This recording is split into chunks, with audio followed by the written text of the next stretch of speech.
It's Saturday afternoon, January 24th, 2026. Most people around the world are enjoying their weekend, right? But in 中央 Beijing, 军委 China's 副主 defense 席 ministry 张又 suddenly 侠， drops a massive 中 bombshell 央军委 announcement 委员， that shakes the 中央 entire 军委 military 联合 establishment 参谋 to its 部参谋 core. 长 General Zhang Youxia, the second most powerful person in China's military hierarchy, is now under investigation for serious violations. Can you imagine? This isn't just any general we're talking about here.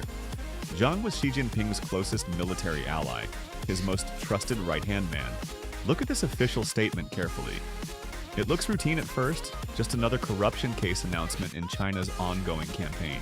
But then you read three specific Chinese characters buried in the text, and suddenly everything changes completely. Trampled and destroyed. In Chinese political language, this particular phrasing isn't about corruption at all. It's something way more serious than that. They're accusing him of trampling the chairman responsibility system. What does that even mean to ordinary people like us? Here's what you absolutely need to understand. In China's political system, this phrase is basically equivalent to a political death sentence.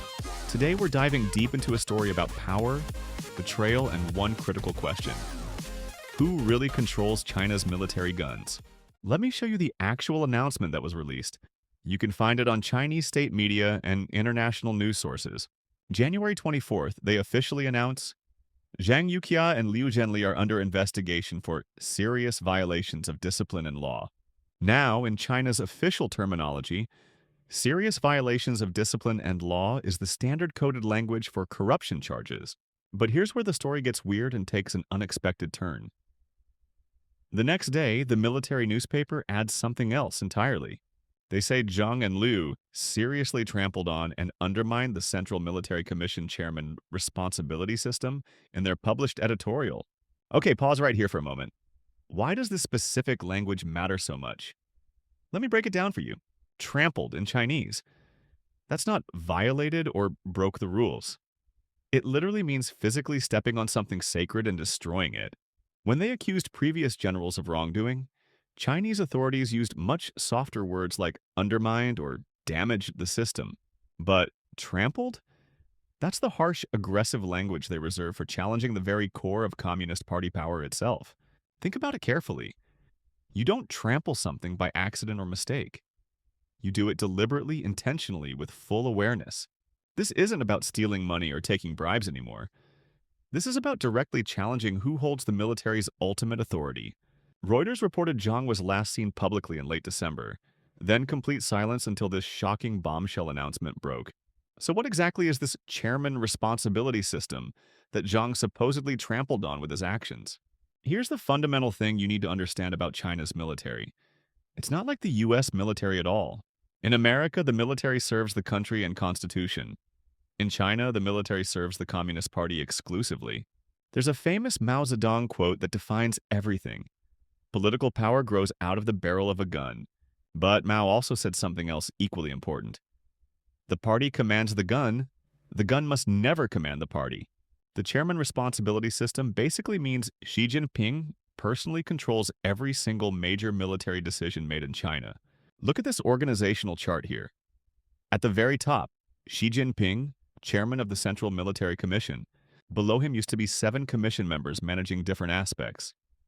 Now, only 4 remain, 3 positions completely vacant. Can you imagine running a 2 million person military force with basically only 4 guys making all the critical decisions? This system isn't entirely new in China, but Xi Jinping has taken it to another unprecedented level of personal control.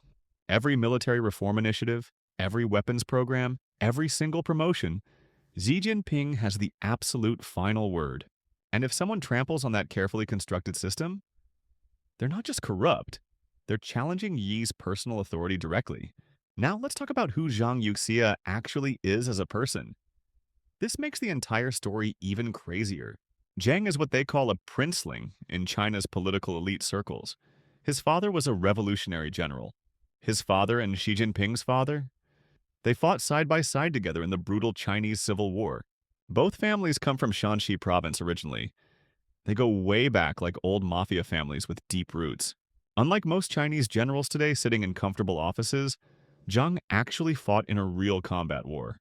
1979, China invaded Vietnam in retaliation. Zhang was on the dangerous front lines at just age 29. He led troops in the bloody Battle of Laoshan in 1984. He's one of few generals with real combat experience. For decades, Zhang steadily climbed the military ranks. Division commander, military region commander, finally Central Military Commission vice chairman. In 2012, when Xi became China's leader, Zhang got promoted to head the crucial military equipment development department. Think about that responsibility. He oversaw buying all of China's weapons, missiles, ships, jets. We're talking trillions of dollars. In 2017, Xi promoted Zhang to the elite Politburo and made him vice chairman of the entire military structure. At the 20th Party Congress in 2022, something very unusual and noteworthy happened with Zhang. Zhang was 72 years old, well past the mandatory retirement age. But Xi kept him on, breaking unwritten rules. Why would Xi do that exceptional thing? Because he trusted Zhang completely. Family ties, combat credentials, proven loyalty. Here's a powerful universal truth about dictatorships throughout history. They can't keep friends forever, no matter how close. Eventually, everyone becomes either too weak to matter anymore or too strong and threatening to trust completely. So why did Xi suddenly turn on his closest military ally after all these years? Let's examine 3 competing theories. Theory 1. Good old-fashioned corruption and greed. Zhang stole money, took bribes, enriched his family members illegally. Since 2023, Xi has been systematically purging the rocket force, the elite branch that controls China's missiles. Reports say corrupt contractors filled expensive missile silos with water instead of fuel, then pocketed the huge difference. Silo doors that wouldn't open properly. Missiles that couldn't launch successfully. This is corruption that directly threatens national security. Zhang oversaw critical equipment procurement from 2012 to 2017 as department head. Did he know about this? The Wall Street Journal reported Zhang was accused of promoting Li Shangfu to defense minister in exchange for massive bribes. If this corruption theory is actually true, watch carefully for more arrests in the defense industry and weapons programs. Theory 2. This is actually a classic power struggle behind the scenes. Zhang became too powerful, too independent. The Guardian quoted military experts saying corruption charges alone don't explain why Xi turned on his closest ally. Remember, Zhang had real combat experience from Vietnam. He knew how wars actually work, not just theory from books. What if Zhang started questioning Xi's aggressive military plans? What if he said this strategy won't work in reality? For someone like Xi, who's never personally served in combat, that professional pushback could feel extremely threatening. Here's the paradox. If you're too good at your job in a dictatorship, you eventually become dangerous. If this power struggle theory is right, watch carefully who replaces Zhang. Competent generals or political loyalists with no experience? Theory 3. Zhang directly defied Xi's orders on military matters. This is where it gets really interesting and complex. Chinese military analysts discovered something crucial. Zhang had a completely different timeline than Xi for achieving military readiness. Xi wants the entire military ready to invade Taiwan by 2027. That's just 2 years away now. But Zhang's careful plans pointed to 2035 as the realistic target for true joint operations capability. That's an 8-year difference in timelines. For Xi, that delay might have felt like deliberate sabotage of his plans. At the 2 sessions political meeting in March 2025, Zhang did something shocking and unprecedented. When Xi left the closing ceremony, Zhang stood with his back turned to Xi. In Chinese politics, that's incredibly disrespectful.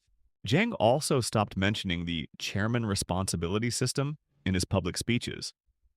That's basically saying, I don't recognize your authority. If this defiance theory is correct, watch for intense political loyalty campaigns and education programs throughout the military.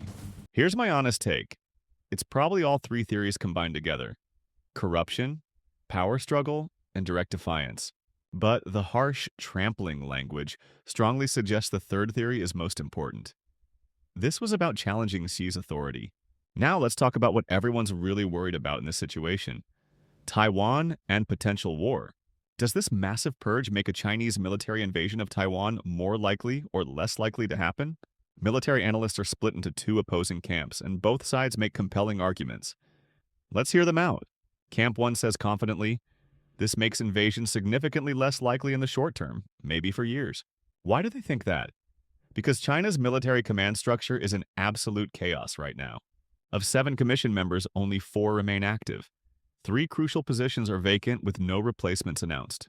Can you realistically run a complex amphibious invasion operation with a hollowed-out command structure like this? Plus, fear spreads like wildfire. When generals see their colleagues purged, they become paralyzed, afraid to make decisions. Camp 2 says something different. Actually, this makes invasion more likely, just on a different timeline than expected.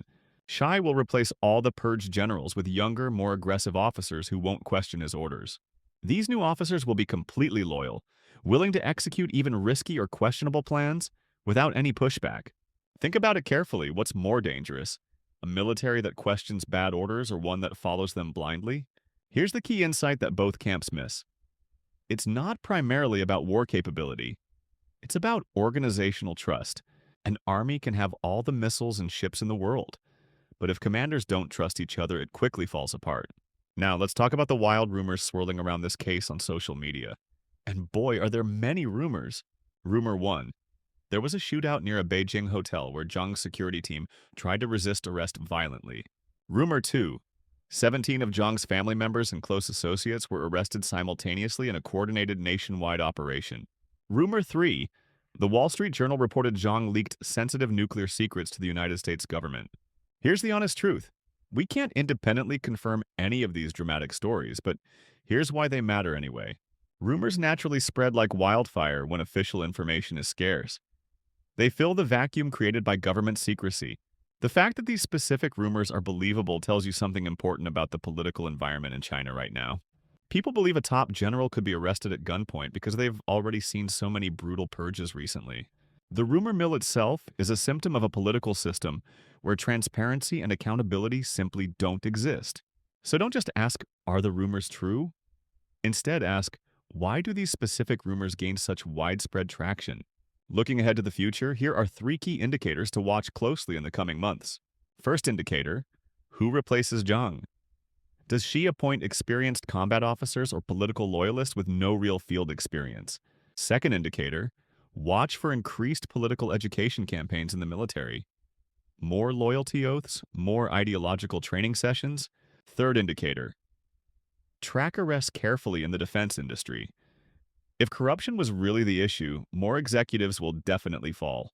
These signals will tell us whether this purge is about corruption, power consolidation, or serious military readiness concerns. Remember this crucial point. In authoritarian systems, the official explanation is rarely, if ever, the full truth. Let me leave you with this final thought, and it's important to really think about this. Dictators face an impossible paradox throughout history. To prevent coups, they surround themselves only with loyal people. But when you only promote loyalty over competence, you inevitably end up with an incompetent military structure. And an incompetent military can't defend you from real threats, which is the whole point of having loyal generals. After hearing this story today, what do you think happens to an army when fear becomes the chain of command? That's the story for today.